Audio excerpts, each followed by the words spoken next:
Welcome to the Roy Matlock Jr. Money and Business Hour. Reach Roy at 615-843-2999 or visit RoyMatlockJr.com. And now, here's Roy. All right, Roy Matlock Jr. here, and we're talking money.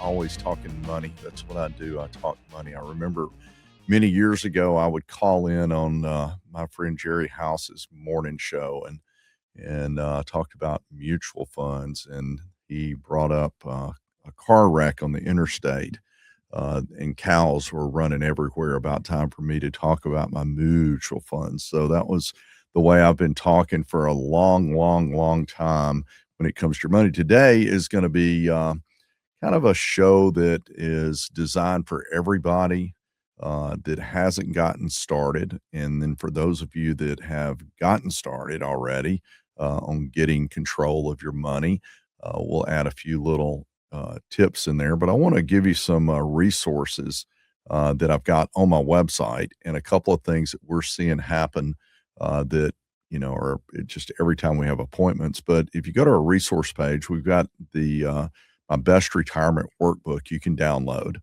We have a budget sheet. If you, as you're listening today, life insurance is a big part of term life insurance, especially. We have the ability that we can get you issued in 15 minutes, and it includes a will and a trust, no physical or anything like that. If you want to teach your kids or you just want to get started, we've got investment accounts for as little as $50 a month. You can do a 30-minute free consultation. You might want to be a referral partner, become a financial advisor. We'll train you. We've got that. We've got a podcast. We've got every kind of webinar you can imagine. I bring this up because, all things begin, with everything begins with education, understanding. And then once you do that, all you got to do is start working on being an implementer and take initiative. And the initiative today I would give you is call us. You can call us or visit RoyMatlockJr.com, and we will get you started and on track. And if you have friends or young adult family members, get them going. I mean, I remember my kids, when I first got them, when they first got old enough to understand what a store was, I showed them how mutual funds invested in different companies and let them pick a mutual fund. All right. And I remember they picked the ones that they understood that own companies like GameStop and different things like that. So anyway, so today we're going to kind of hit the getting started plan. And what I mean by getting started means you don't have $100,000 saved. All right. So you don't have $100,000 saved. I don't care how old you are. You don't have $100,000 saved. So we're going to call you getting started. All right. And so we have two little milestones. I say little milestones. Milestone 1 is 100K saved. Milestone 2 is 1 million. And then at that point, you are moving yourself into the financial independence zone and getting things started. And so we start out with 4 focus points. When I'm teaching people about money, the first thing, more than anything else, you need to learn how to make money. You need how to earn money. You need to learn how to grow your income. And what are some elements in growing your income? Step number 1, first and foremost, find something you like to do. That's the first step, because if you find something you like to do, you then in turn will put time into it. No one will have to drag you in and talk you into doing it. You like it. You're having fun. I mean, the reason I still do radio and meet with clients and do all that kind of stuff is I feel good about what I do. I like doing what I do. I have a history of good outcomes, that clients that have followed my advice, they have good outcomes, and now they're living the way they wanted to live because they followed up on the plan that we put in place. So I feel good about it. I've been doing it for 40 years. Think about that, 40 years, and I'm here, and I'm liking it. And people ask me all the time, are you ever going to retire? I'm like, nah, I'm not going to retire. I play golf like 80 times a year as it stands. So, I mean, I got a pretty good life. And if it was year round, warm in Nashville, I'd probably be paying 120 times a year. So I think that's okay. And I get to do the things I want to do. So number 1, you want to find something you like to do. Number 2, you want to grow your income. And the way you grow your income is you change. How do you change? You go from this place to the next place. And generally speaking, every time you change places, and I say change places, either you get promoted or you change companies, you end up getting a raise. All right. Number three, you monetize it by becoming an independent contractor first. That independent contractor would be that you're doing the same thing for yourself. Now you own your own job, and you're doing it for yourself. And then from there, you can scale it up and have other people helping you. And then you may build a big business. So, number one, we grow our income. As you're changing jobs, let me share some things that we see. People have 401ks and now they leave them behind. And when they leave them behind, before you know it, time passes, they forget about it. And then those 401ks, maybe the company you were working with is no longer in business, which happens, and your 401k is lost. And so if you have previous companies that you've worked with and you don't have your 401k consolidated into an IRA, don't roll it to your new 401k, roll it to an IRA. The reasoning for that is that allows you to have unlimited choices to be able to invest your money. And so we go out. If you have previous 401ks and you don't know where to find them, what we do is we go find them for you. There's a lot of ways that we do it. We call the custodians and we do a lot of different things like that for you, but we can help you find your 401k. So if you've got some previous 401ks, you might want to call us on that. The other thing is those previous 401ks unmanaged can be big cost to you that, number one, expenses are higher in many cases because once you leave, sometimes they just kind of throw them into the corner and they're not being watched. So in that case, I've seen 401ks that have been sitting in fixed accounts for 10 or 15 years. And the reason was the person that had the 401k, they just forgot about it. And so when you're going through this, as we're beginning to build our $100,000 plan, that's what we're talking about is $100,000. You're getting started. We need to look at the things that make up the components of the $100,000 plan. And that is number one, grow your income. The next one we're going to talk about is playing defense. All right. And not losing, not making mistakes. My name is Roy Matlock Jr. I would encourage you, if you want to get your finances fixed, reach out to RoyMatlockJr.com, fill out one of the forms, we'll reach back out to you, and we offer a free consultation. We'll be right back. All right, we are talking money today, and this is the Getting Started Financial Plan, and it doesn't matter what your age is. It just matters that you don't have $100,000 saved yet. All right, and if you don't have $100,000 saved yet, we call it Getting Started. And our goal, and today I'm going to show you how to get to $100,000 as quickly as you can. And I've got a whole program on how to do that. And, I have stories that I can tell you over and over and over again about, I remember one of my clients, Dean, and Dean's possibly listening right now. When I met Dean, I was young and he was young and living in a mobile home. And so I meet with him and he started some life insurance and a $25 a month mutual fund. He had kids everywhere and all that kind of stuff. And then as he progressed and he stayed a client, still a client almost 40 years later. And then before you know it, he started making more money. We started improving his in saving. He wasn't doing 25 a month anymore, but he had it going out and he had been investing money now for 35 plus years. On a monthly basis. Then he retired and the guy was in great shape. We took him from zero to a millionaire, and we did that by just getting on a plan. And so one of the things that I always tell people is, number one, we want to grow our income. He did that. And then from there, what happened is as he grew his income, we grew the amount of money being invested. In the case back then, when I was young, getting started, I always like to talk to people that were young, like me. We could relate. They were out there grinding away, trying to, do things and get ahead. And so I just set them up like I say, hey, here's what I do. I got $150 a month going into a mutual fund. You want to do that? And the next thing you know, they would do that. As I made more money, I said, I got this much money going into a mutual fund. I got this much in my daughter's college plan. And I've got this much life insurance. This is what I do. All right. You want to just do that. You're about like me. And before I knew it, I had I think between me and my team, we had about, I don't know, 16,000 people putting money in monthly. How about that? Automatically drafting into their account. And so, from my perspective, I was like, all right, I'm going to get you to do the things that are good for you. How about that? Which is, we're going to take it out of your bank account and stick it into your investment account, get a better rate of return, and we're going to automate it. And then I get on the phone and I'll call them up. I'll say, hey, man, you're doing good. Look how much money you've been able to accumulate. How's the income going? And they would tell me. I said, well, hey, you want to bump it another $100? All right. And they're like, sure, bump it. And I'd get on the phone back then and call the fund group, and we would take it from 200 a month to 300 a month or whatever it may be.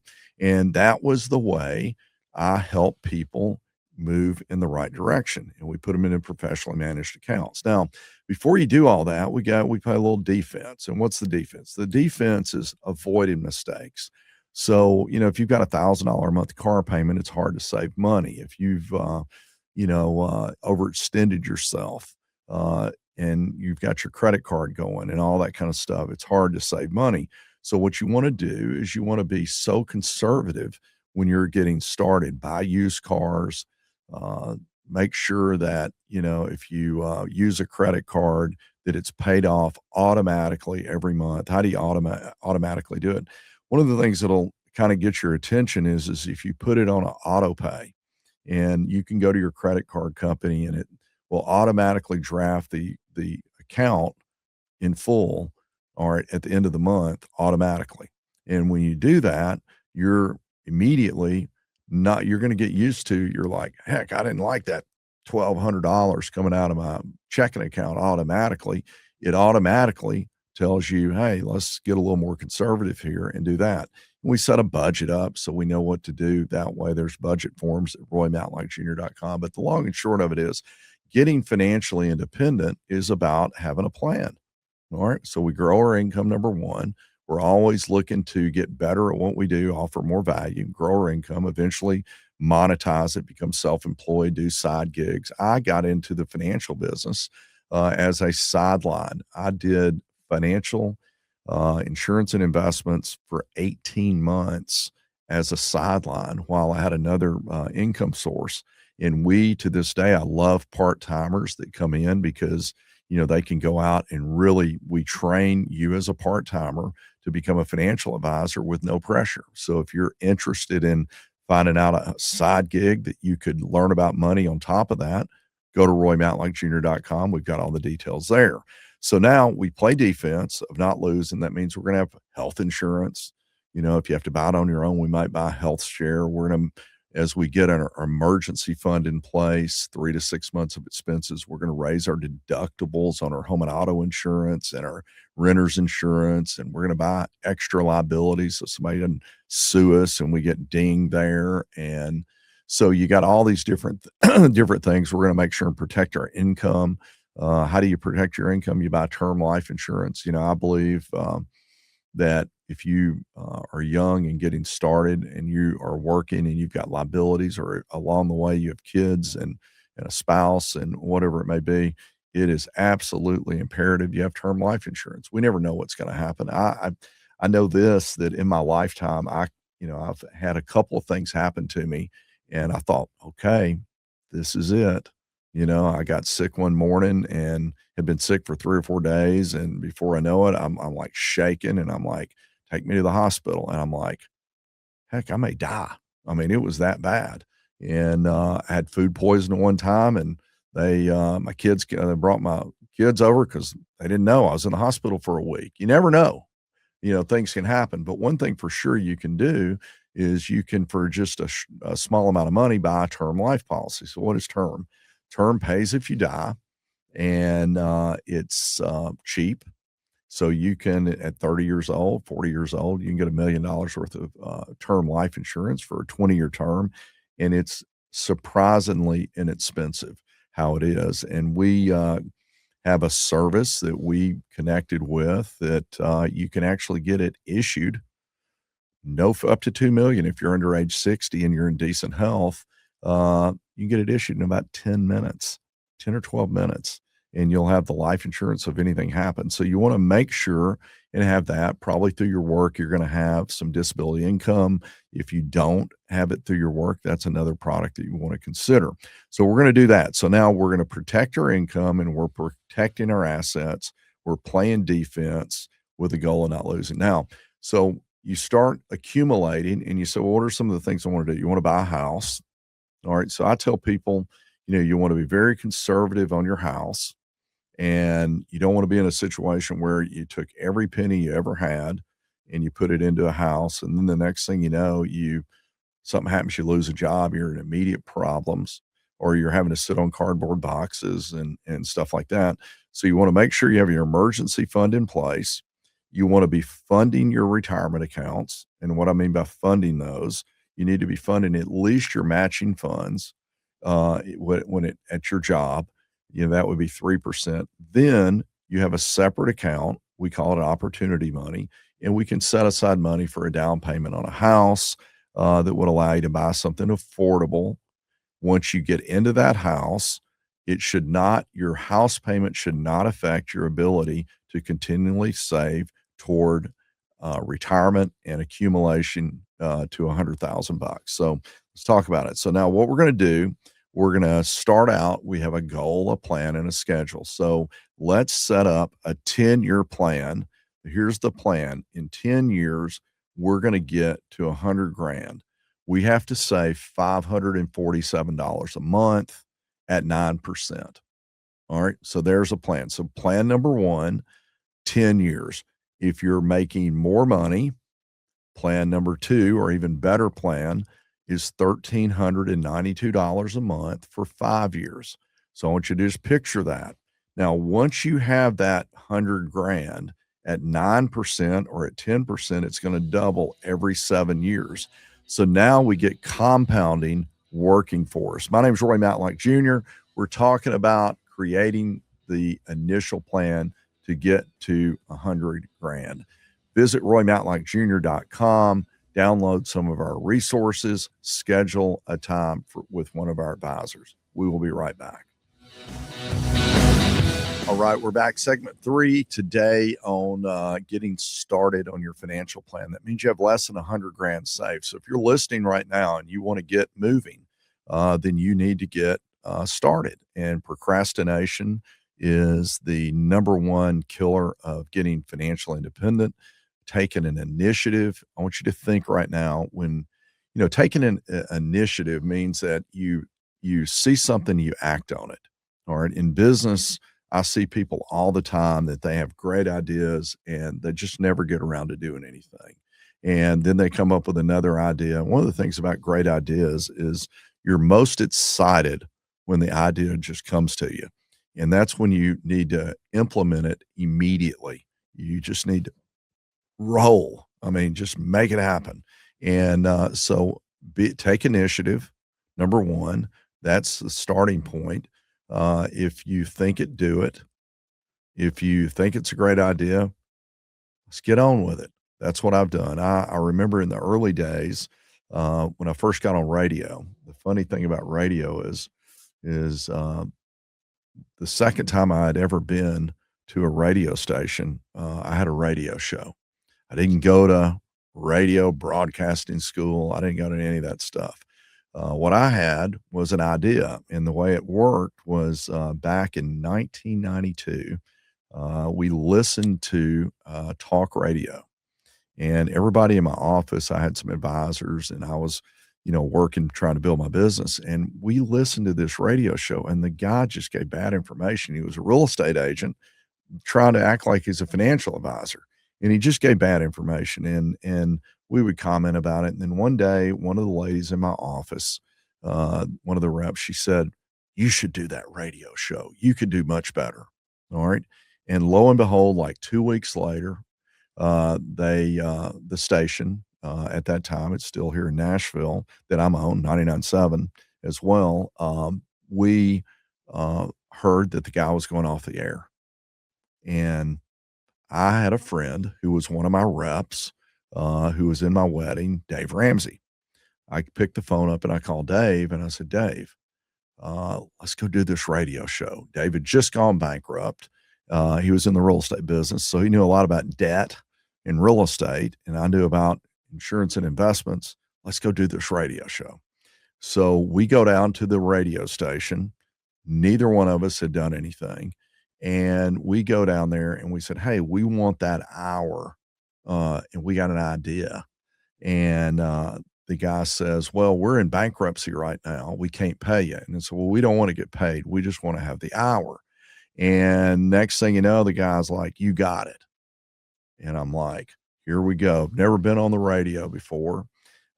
We had a guy for about 2 weeks that was a kind of a DJ kind of guy, got on the radio with us and kind of showed us the ropes. And there we go. We got a radio show. We were Monday through Friday from 9 to 10 in the morning. And it was all about, just taking initiative.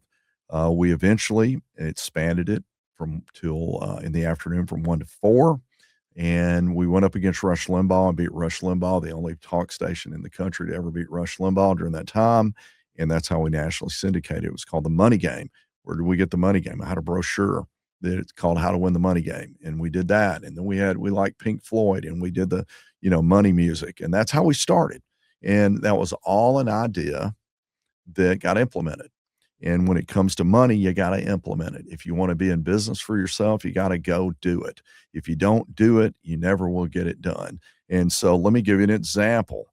One of my key elements in teaching people is something called pay yourself first and get started now. All right. So pay yourself first and get started now. So let's say you're cruising along and you got your finances in pretty good order and you're going to get started. And you've got $1,000 a month that you think you could do something with. And you start at age 25 and you do it until you're 65. 1,000 a month, never increase it, $1,000 a month. That'll grow at 9% to $4,716,000. So you could go in, reasonably speaking, and say, all I'm going to do is get the $1,000 a month set up on a draft. That would be like 2 Roth IRAs if you're married, that kind of deal. And you can do that, and you would automate if it got 9%. And most of the funds that we put people in over a long period of time like that have done better than that. You would automate yourself to $4,716,000, $1,000 a month. Now, your buddy, okay, who you've talked to this about, waited 1 year and started doing the same thing.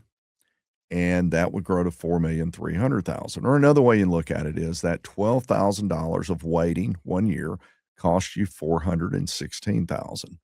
Your other buddy waited until they were 30, and they waited $12,000 for 5 years, $60,000. And the difference is they had $2,963,000. And that cost them $1,752,000. Another way to look at it, they waited to invest 60 and it cost them $1.8 million. That's the high cost of waiting. So what we want to do is we want to make sure that we get started. Getting started is the most important thing you can do. So I'm going to give you kind of 11 steps to get started. If you want to listen in on this, and I'm going to be getting a lot of details between the end of this segment and the next segment. You can go to Roy Matlock Jr. Money and Business Hour on any of your podcasts. We've got that. We've got YouTube. We got everything. If you go to RoyMatlockJr.com, and you can listen going down the road. Now, why should you listen? Well, here's the way one of the things that has happened. Vanguard, they did a study. And Vanguard has people that do it themselves, and they have people that do it through advisors. And what they found is over a 25-year period, compared the advisory accounts where they got somebody to help them versus the one that did it themselves, it was 3 percentage points different, okay, after fees. In other words, the outcome of the investor was 3 percentage points more after paying the advisor. Now, why is that? Because we eat, sleep, and breathe it. That's what I do. I wake up in the morning. First thing I do is I go to my news feed and I read, all right, to make sure I know what I'm doing and have my skill set. If you're in your business, you should go wake up in the morning and improve your skill set, because step number one of the 11 points is you got to grow your income by growing your skill set and adding value to what you're doing. Number two, you got to set up a budget. And I'm going to give you some keys to the budget. The first key to the budget is it's not an accounting system. The system is this: we're going to plan in advance what we do. How do you do that? You can go to RoyMatlockJr.com now and look up the budget form, download it, and it will give you the ability to start putting your numbers in, and it adds it up and totals it at the end. And it includes all the things that will happen that no one accounts for, like maintenance and car replacement and all the different things like that that you need to budget for, because you will have a car that you will have to replace one day.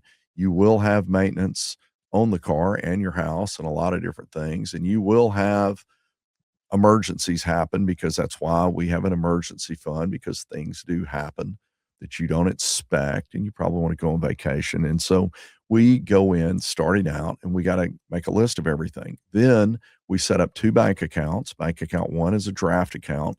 All of our income goes in and all of our outgo comes out of that on an automated basis, including paying yourself first.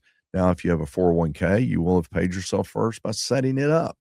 Yet, I meet with people all the time. They're getting matching funds. And, you put in 3 and you get 3. All right, plus a rate of return, plus a tax deduction. And they just hadn't got around to doing it. All right. So if you need help picking your funds and getting started, I can't tell you how many times I've met with people and I go on there, that we log into their account and I show them how to pick and choose and get their system set up on their 401k. That's what we do as an advisor. We get paid to advise. That's what we do. So anyway, my name is Roy Matlock Jr. We've got 11 points that I'm going to be finishing up on. We've covered 2: grow your income, set up your budget. We'll be right back. All right. If you're just tuning in, today's show is about getting started on your finances. And, sometimes people think, well, that's only for young people. No. Getting started is, if you have less than 100 grand in savings, this is for you. All right. I mean, that's what it is, because you haven't really gotten the momentum yet. 100 grand is kind of the starting point for momentum. And why do I say that? There's a rule that you can look up called the rule of 72. It tells you if you take any interest rate and you divide it into the number 72, it will tell you how long it takes your money to double. So if you get 3%, your money will double in 24 years. So if you had 100 grand, it would double in 24 years to 200 grand, in 48 years to 400 grand. At 6%, you double your rate. The difference is it doubles in 12 years. And rather than having 40 grand or 400 grand, you'd have 1.6 million, because you picked up 2 extra doubling periods. But what if you could get 12%? Wow, it would double every 6 years. And instead of having 1.6 million, it would grow to 25 million. Is that crazy? By getting a better rate of return. So we want to get our money in, get that 100 G's, and then we want to get a better rate of return. And we go do that by investing in professional money management. That's where we put it. And I call it become an owner, not a loaner. And what that means is rather than loaning money to the bank, we're going to get it into things like owning the bank. And how do we own the bank? We own stock in it. And then which bank? Well, we choose a fund, and that's where we make recommendations. It might have 100 different companies or 200 different companies, 300 different companies, all professionally picked by people, the nerds of the world that sit there and read analyst reports and stuff like that, and go make visits and talk to, companies and things of that nature. So we've got 11 points. So the first one is we grow our income by growing our skill set. Number 2, we're going to set up a budget. Number 3, we're going to automate retirement plans. We're going to have a Roth IRA automatically going out of our checking account. That's an easy one. If people, they contact me, I said, look, here's what we're going to do. We're going to pull $500 a month out of your account. All right. That's easy. $500 a month. All right. Well, what's $500 a month? Well, 20 years, it's 500,000. All right, there we go. So we just got 500,000 set aside for 20 years just by starting. And guess what you do? Just forget about it. It's like like Netflix. You set your Netflix account up and all these subscriptions, and next thing you know, they're getting something per month, and you forgot about it. Well, we'll set up your automated investment plan. You just forget about it. You do your 401k at work, you just forget about it. All right. Just all we do is we meet with you and we make sure we got it invested in the right place. And I just ask people every time, I'm like, what's happening with your income? Oh, I got a raise. Let's bump it a little bit then. Okay, let's bump it a little bit. And we bump the money being pulled out. And it would be surprising to you how many people didn't realize that you can put, twenty to $30,000 a year into your 401k, and they think they can only put 6%. So you can put 20 to 30,000 if you're over 50, you can put over 30, and you can put it in your 401k and get a big tax deduction, so it really doesn't cost you that much. Yeah, you only get so much matching, but you get a big tax deduction. And I always have said, hey, buy one, get one free. Put 30 grand in, deduct it on your 401k at 25%. That's $7,500. And we'll buy a Roth IRA with a tax deduction. How about that? It's buy one, get one free. Everybody likes those buy one, get one free things. So what we're going to do, we're going to set up and automate retirement plans. That could be either individually doing it, or if you have a 401k through work, or if you're a business owner, we'll set you up a SEP or a solo 401k, that kind of thing, to where you can set aside money for yourself. If you're an independent contractor, everything I'm talking about right now, you have to do on your own. I've been that way my whole life. We're going to talk about how that works. We're going to buy term life insurance. We do that typically 10 times your income plus, pay your house off, provide for the kids' college, whatever it may be. So if you're making 100 grand, you might end up with $1.5 million or something like that. Typically 20-year term, 25 at the most is usually the most best value, to where you can lock lock it in for a while, but at the same time get maximum coverage for low cost. You might want to buy a separate policy that you're going to keep forever. The ones I like are something called variable life. And what it is, it's a product that has a term element to it, but it has inside of it, you can put it into investments. So for instance, if I want to put it into a mutual fund, there's probably, I don't know, most of the variable lives that we do, they may have 20 or 25 different fund groups with literally maybe 500 options total in there. And so you can do that, and it grows tax free or tax deferred, and you can pull it out tax free through loans, and it could be a supplemental retirement plan. And it gives you a death benefit if something happens early on. So life insurance is a big portion. We buy disability income. I want to mention also on the life insurance, a lot of them that were recommended also has something called living benefits. So when you buy the life insurance, if you get sick, you have a critical, chronic, or terminal illness, you can get in many cases up to 90% of the death benefit while you're still living, to help you with bills and things like that. Disability income is the next one, all right, that we talk about. What is disability income? You can't work. You get hurt, you can't work. Typically, you can get that as part of your benefit package through your work. If you are self-employed, you buy an individual disability income plan that will pay you in the event something happens. I have a friend of mine that was a doctor, and he had back problems from just doing surgeries, and he ended up having a disability income policy. And as a result, he couldn't do what he was trained for. He got a big payment. All right. And so that's the kind of stuff that's out there. We're going to buy health insurance. If we're buying it on our own, I like get my emergency fund in place, raise my deductibles. I have, and now I'm 65, so I'm no longer on that, but I had a health share plan, which basically is a way that you can really dramatically cut your cost. And by having you have like a credit card from the health share, and you get cash, the equivalent of cash discounts. And so we do that.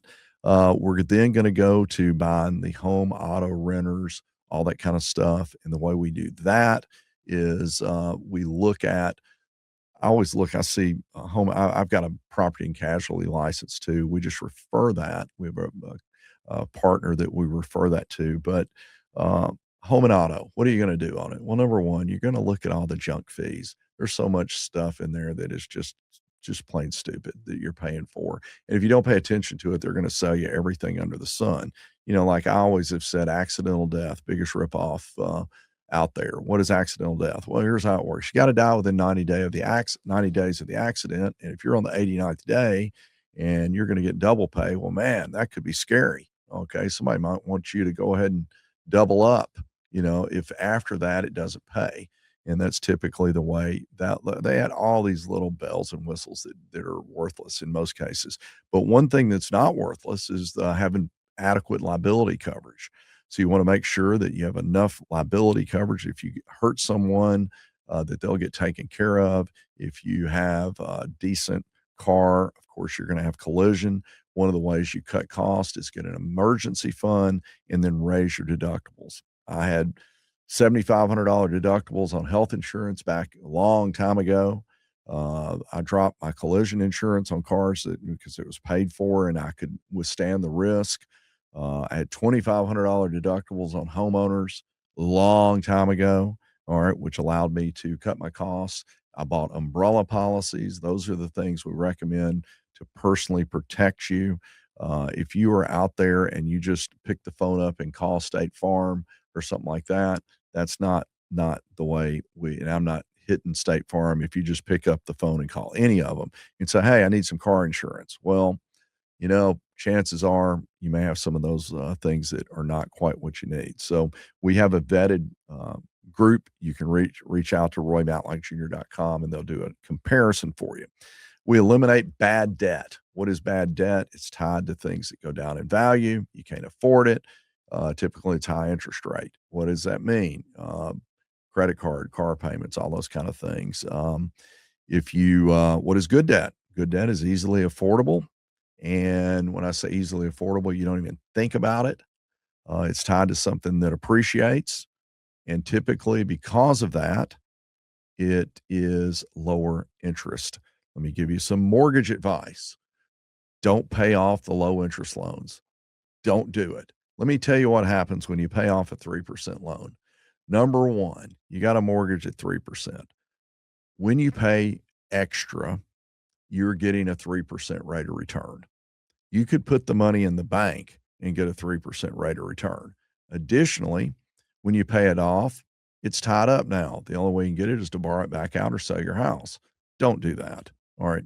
Bad idea. Bad advice. If you hear that, oh my goodness, don't do that. All right. The next one is set up an estate plan. Estate plan would be a will, a trust, medical power of attorneys, healthcare power of attorneys. Those are just things that you have to do. All right. If something happens, you don't want to be out there to where no one, especially if you're single, that no one could write a check to pay your bills. Next thing you know, you come out of a medical deal where you're really hurt and someone's foreclosing on your house because no one could do anything or they had to go to court or whatever it is. You want to review your beneficiaries. I can't tell you how many times when we meet with people, the beneficiaries are wrong. The ex-wife, ex-husband is a beneficiary or, a lot of different things like that. And so what is the last one? The last of my 11 is you got to get started now. That's it. Don't put it off another day. We are moving into 4 months into 2026. And when was the last time you said, no, I need to get that done. I need to get me one of those will and trust. I need to do this. I need to do that. I really should review my life insurance. When have we been talking about that? Procrastination always costs you money. And I would encourage you, if you want to pick up some extra cash, visit RoyMatlockJr.com and look at joining our team as an advisor. We have more things going on than you can imagine. If you are a consumer or a business owner, reach out. As the business side, we have RMJ Small Business. We do all kinds of things that way. And if you're a consumer wanting financial help, call in and get a free consultation. 30 minutes to start by phone, and we find out what we can do for you. With that being said, stay tuned. We'll be back next week.